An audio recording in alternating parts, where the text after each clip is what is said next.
हाय दोस्तों, कैसे हैं? उम्मीद करते हैं बढ़िया होंगे। दोस्तों आज एक आईपीओ का रिव्यू करूंगा जिसका नाम JNK लिमिटेड आईपीओ है। इसका आज रिव्यू करेंगे। सबसे पहले दोस्तों इसके जीएमपी के बारे में बात करेंगे कि हमको कितना लिस्टिंग गेन मिल सकता है। उसके बाद कंपनी की काम की बात करेंगे कि हमको डिमांडिंग काम है या डिमांडिंग काम नहीं है, मतलब कि लॉन्ग टर्म इन्वेस्ट करने में हमको क्या फायदा। उसके बाद कंपनी की फाइनेंशियल देखेंगे, कंपनी लॉस मेकिंग है या प्रॉफिट में है। उसके बाद आईपीओ डिटेल के बारे में बात करेंगे। उसके बाद इसके पीयर कंपैरिजन देखेंगे कि मार्केट में कितना कंपटीशन है। उसके बाद अप्लाई करना है कि अप्लाई नहीं करना, सब बात करेंगे इस वीडियो में। उससे पहले दोस्तों यदि आप मेरे चैनल पर नए हैं तो मेरे channel R Kishan business advisor को सब्सक्राइब कर लीजिए और बेल आइकन को दबा दीजिए और वीडियो पसंद आए तो एक लाइक जरूर कर दीजिए। तो दोस्तों सबसे पहले यदि आज के डेट में JNK लिमिटेड आईपीओ का जीएमपी देखे तो आज के डेट में इसका जीएमपी नहीं खुला, मतलब नो डिमांड, जीएमपी में कोई डिमांड नहीं है आज के डेट में। अब दोस्तों इसके काम के बारे में बात करते हैं। तो ये साल 2010 में इनकॉर्पोरेट हुई थी, लगभग ये 14 साल पुरानी कंपनी है। ये डिजाइनिंग, मैन्युफैक्चरिंग, सप्लायर, इंस्टॉलेशन तो जो काम करती है वो हीटिंग, थर्मल इक्विपमेंट, जो कि बड़ी बड़ी कंपनी का, बड़ी बड़ी रिफाइनरी का ये काम करती है। जैसे जहाँ की ऑयल निकाला जाता है वहाँ यह अपना हीटिंग की काम करती है। फायर हीटर रिफॉर्मर काम करती है और मैन्युफैक्चर करती है, अदर कंपनी को देती है। मतलब जहाँ जहाँ की तेल का कारखाना होता है, ऑयल, नेचुरल गैस जो इनकॉर्पोरेशन है मार्केट में पहले से भी लिस्टेड है, वहाँ ये अपना माल सप्लाई कर, मैन्युफैक्चर कर अपना माल देती है। इनकी 90% रिवेन्यू इन्हीं ऑयल, गैस, पेट्रोलियम केमिकल और अदर कंपनी से आती है। ये 2023 तक में कंपनी के पास 17 ग्राहक बढ़े हैं, 7 विदेशी और 10 इंडियन। दोस्तों ये अपना माल जो सप्लाई करती है वो टाटा प्रोजेक्ट में भी करती है और ये कंपनी जहाँ पे है वो आंध्र प्रदेश में अपना माल मैन्युफैक्चरिंग करती है। मतलब इनका ब्रांच कह सकते हैं आप। बिहार, कर्नाटक, केरला, महाराष्ट्र, तमिलनाडु, पश्चिम बंगाल ये अपना सुविधाएं गुजरात में सबसे ज्यादा देती है, क्योंकि आप लोग को भी पता होगा कि गुजरात में बहुत ज्यादा उद्योगपति, मुंबई में उद्योगपति हैं, क्योंकि अडानी अंबानी भी गुजरात के हैं, मोदी, श्री नरेंद्र मोदी भी गुजरात के ही हैं, इसलिए वहां से बहुत ज्यादा बिजनेसमैन उत्पन्न होता है। खुदा जाने, भगवान जाने वहां से क्या मतलब कि निकलता है बिजनेसमैन गुजरात। दोस्तों ये साथ साथ में फर्टिलाइजर और केमिकल से भी काम करती है। यदि दोस्तों आप इतना समझ गए तो वीडियो को एक लाइक जरूर कर दें।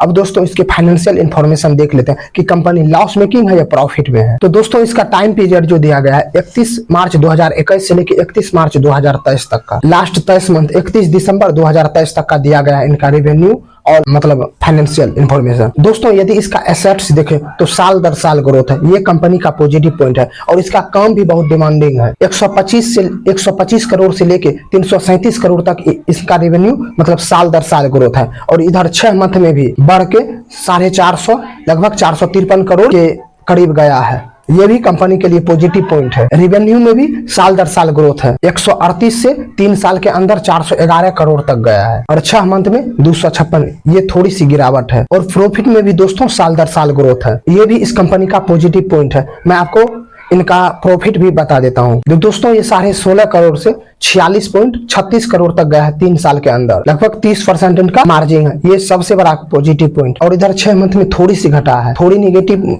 कुछ भी हो सकता है, आप ये लाने में खर्चा वर्चा जो हुआ होगा, ये थोड़ी सी गिरावट है और कुछ नहीं, ये कोई बड़ा बात नहीं है। इसका नेट वर्थ जो है उसमें भी साल दर साल ग्रोथ है, 37 करोड़ से लेके 3 साल के अंदर 122 करोड़ तक गया है, 6 मंथ में 168 करोड़। और इसके पास अभी टोटल कैश जो उपलब्ध है दोस्तों 159 करोड़ और इस पर उधारी जो है 57 करोड़ के लगभग। मतलब आप इस कंपनी को डेट फ्री मान सकते, क्योंकि इनके पास कैश बहुत उपलब्ध है। ये दोस्तों इस कंपनी के लिए पॉजिटिव पॉइंट। अब दोस्तों आईपीओ की डिटेल के बारे में बात करते हैं। ये तो 23 अप्रैल को ओपन होगी और 25 क्लोज हो जाएगी। इसकी अलॉटमेंट 26 को है और लिस्टिंग 30 अप्रैल को, और डीमैट अकाउंट में आपके जो यदि अलॉटमेंट हो गए तो 29 अप्रैल को आ जाएंगे और पैसा भी जो जिसका अलॉट नहीं हुआ वो 29 अप्रैल को ही रिफंड आएंगे। और दोस्तों इसका फेस वैल्यू जो रखा गया है 2 रुपया प्रति शेयर। ये 36 शेयर का आईपीओ है। Total issue size 600, fresh issue 300 crore. मतलब इसका मतलब है कंपनी कुछ हिस्सेदारी लगभग 349.47 करोड़ अपना हिस्सेदारी फ्रेश इशू में बेचेगी। हर फोर सेल के जरिए 649.47 करोड़, 349.47 करोड़ अपना कंपनी सेल करेगी। ये NSE और BSE दोनों पर लिस्टिंग होगी। और इसमें परसेंटेज जो रखा गया दोस्तों वो QIB के लिए 50%, HNI के लिए 10% और रिटेल हम लोग जहां अप्लाई करते हैं उसमें 35% रखा गया। ये पॉजिटिव पॉइंट है, क्योंकि कंपनी का काम भी डिमांडिंग है और आईपीओ साइज भी छोटा है। अब दोस्तों इसके आरओई और आरओसी के बारे में बात कर लेते हैं। आरओई 31.79 है, ये कंपनी का पॉजिटिव पॉइंट है, और आरओसी 34.73 है, ये भी कंपनी के लिए पॉजिटिव पॉइंट है, क्योंकि यदि किसी भी कंपनी का यदि 15 पर होता है तो वो कंपनी का पॉजिटिव साइन माना जाता है। डेप्ट पर इक्विटी जो है दोस्तों वो 0.34, किसी भी बेहतर कंपनी का 0.5 से कम होना चाहिए, तो ये 0.34, ये भी सबसे बड़ा पॉजिटिव पॉइंट है इस कंपनी के लिए। रिटर्न फॉर इक्विटी जो दोस्तों 31.79 है, बुक वैल्यू लगभग 12 का है, और फैट मार्जिन 18.24। अब दोस्तों इसके पीयर कंपैरिजन के बारे में बात कर लेते हैं। कंपनी का मार्केट में कितना कंपटीशन है, तभी तो अप्लाई करने में हमको मजा आएगा। क्या पी रेशियो क्या है, क्या हमको सस्ता मिल रहा है, महंगा मिल रहा है। यदि जेएनके इंडिया लिमिटेड आईपीओ का पी रेशियो देखा जाए 43.32 का निकल के आता है, और थर्मैक्स लिमिटेड आईपीओ का पी रेशियो 112.90 का है, और भारत हैवी इलेक्ट्रॉनिक्स का पी रेशियो 186 का है। दोस्तों इससे यह पता चलता है कि ये कंपनी अपना आईपीओ जो ला रही है वो सही वैल्यूएशन पर ला रही है। ये पॉजिटिव साइन है, क्योंकि हमको यदि उससे किसी भी कंपनी से कम पी रेशियो पे मिलता है तो हमें प्रॉफिट होने का संभावना बहुत ज्यादा होता है। और दोस्तों एक रिटेल कैटेगरी में एक लॉट अप्लाई करने के लिए आपको 14,940 रुपये लगेंगे, और मैक्सिमम 13 लॉट 468 शेयर के लिए 1,94,220 रुपए आपको इन्वेस्ट करने पड़ेंगे। एचएनआई में मिनिमम 14, मैक्सिमम 66, बिग एचएनआई में मिनिमम 67 लॉट अप्लाई कर सकते हैं। तो दोस्तों आपको यदि इतना वीडियो में हेल्पफुल लगा है तो वीडियो को एक लाइक जरूर कर दें। अब दोस्तों इसमें बात करते हैं अप्लाई करना है कि अप्लाई नहीं करना है। तो दोस्तों उससे पहले ये भी बात बता देते हैं कि इसका अलॉटमेंट जो आएगा लिंक्डइन इन टाइम की वेबसाइट पे आएगा। आप वहां पे जब भी अलॉटमेंट 26 अप्रैल को आएगा, आप वहां पे अपना पैन नंबर या एप्लीकेशन नंबर डाल के चेक कर सकते हैं, और इसका भी वीडियो आ जाएगा। यदि आपको वीडियो चाहिए तो मेरे को कमेंट में जरूर बताएं।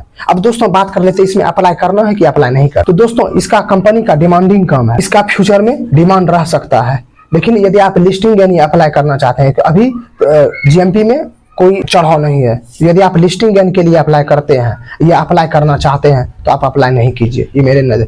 लेकिन दोस्तों किसी भी आईपीओ या शेयर खरीदने का हम सजेस्ट नहीं करते हैं, क्योंकि मेरे एक्सपर्ट द्वारा बनाया गया ये केवल एजुकेशनल पर्पस के लिए वीडियो बनाया जाता है। आप अपने से इसका खोज कर लिया करें। अब दोस्तों बात करते हैं कि अप्लाई कर दें या नहीं कर दें। तो दोस्तों यदि आप लॉन्ग टर्म के लिए इसके लिए जाना चाहते हैं तो दोस्तों 2 पॉजिटिव पॉइंट है और 1 निगेटिव पॉइंट है यदि लिस्टिंग गेन के लिए।